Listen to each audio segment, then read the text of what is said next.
خلال كل زيارة إلى باكستان يتمتع الباكستانيون المقيمون في الخارج بتسهيل التسجيل أجهزة الهاتف المحمول مجانا ولمدة 120 يوما دون ضرائب، وذلك وفقا لسياسة هيئة الإيرادات الفيدرالية FBR.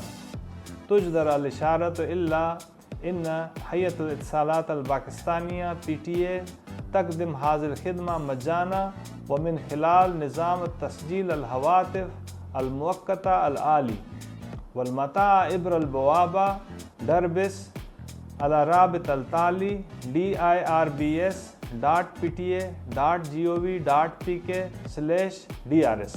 ويهدف هذا الإجراء إلى الضمان توافر الاتصال المحمول دون انقطاع خلال الإقامة القصيرة في باكستان، ويعكس الالتزام PTA بتسهيل الوصول الرقمي لجميع الزوار بطريقة فعالة وميسرة.